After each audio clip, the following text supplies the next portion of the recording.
Teman-teman semua, hari ini kita akan membahas saham perusahaan BCIC secara lebih mendalam dengan pendekatan investasi fundamental. Yuk, kita intip lebih jauh performa keuangannya. Berdasarkan data yang ada, pertumbuhan pendapatan BCIC selama 1 tahun terakhir tercatat meningkat sebesar 29,6%, dari Rp1.895 miliar menjadi Rp2.691 miliar. Jika kita lihat rata-rata pertumbuhan selama 5 tahun terakhir, CAGR, perusahaan ini tumbuh sebesar 14,3%. Ini menunjukkan adanya tren pertumbuhan pendapatan yang cukup baik di perusahaan BCIC. Selanjutnya, dari sisi laba bersih, pada tahun terakhir perusahaan mencatatkan peningkatan yang signifikan hingga 12.320,7%, dari Rp161 miliar menjadi Rp1 miliar. Namun, jika dilihat dari rata-rata 5 tahun terakhir, pertumbuhan laba bersih BCIC justru terkoreksi minus 70,4%. Ini menjadi salah satu area yang perlu dicermati lebih lanjut. Jika kita lihat profitabilitas perusahaan, gross profit margin BCIC mengalami penurunan dari 36,9% di tahun sebelumnya menjadi 29,9% di tahun ini. Sementara itu, net profit margin juga turun dari 8,5% menjadi minus 0,0%. Ini menunjukkan adanya tekanan pada margin profitabilitas BCIC.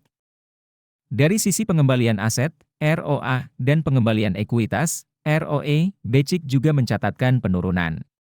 ROA turun dari 0,5% menjadi 0,0%, sementara ROE turun dari 4,2% menjadi minus 0,0%. Ini menunjukkan efisiensi pemanfaatan aset dan ekuitas yang kurang optimal. Ditinjau dari sisi kesehatan keuangan, debt-to-equity ratio BCIC tercatat stabil di level 0,0 kali, lebih baik dari batas maksimal yang dianggap sehat yaitu 1 kali. Ini menunjukkan struktur permodalan yang cukup baik. Jika kita menggunakan kerangka investasi fundamental ala Warren Buffett, BCIC hanya mendapat skor 1 dari total 6 poin. Ini menunjukkan bahwa masih ada area yang perlu diperbaiki. Untuk melihat lebih detail, kalian bisa unduh aplikasi investor yang linknya ada di deskripsi. Saran nih, jangan lupa tinggalkan komentar saham apa yang ingin kalian analisis selanjutnya ya. Nah, sekarang kita akan membahas hal yang paling ditunggu-tunggu, yaitu valuasi saham BCIC.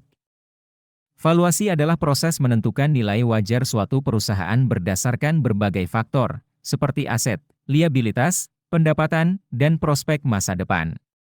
Margin of safety adalah selisih antara harga saham saat ini dengan nilai wajar perusahaan. Ini menjadi pertimbangan penting bagi investor karena membantu meminimalkan risiko.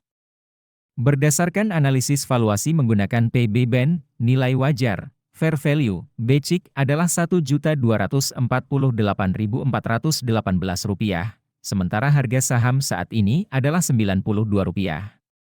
Ini berarti margin of safety saham BCIC saat ini mencapai 100,0%. Artinya, saham BCIC saat ini sangat undervalued dan memiliki potensi kenaikan harga yang menarik. Selanjutnya, melalui analisis valuasi menggunakan PE Band, nilai wajar, fair value, BCIC adalah Rp2.332, sementara harga saham saat ini adalah Rp92. Ini berarti margin of safety saham BCIC saat ini mencapai 103,9%. Sekali lagi, saham BCIC saat ini sangat undervalued dan memiliki potensi kenaikan harga yang menarik. Oke, teman-teman semua, analisis kita sampai di sini. Ingat, keputusan investasi tetap ada di tangan kalian masing-masing. Lakukan analisis mendalam dan pertimbangkan risiko sebelum melakukan investasi. Jangan lupa, terus belajar dan update informasi terkini ya.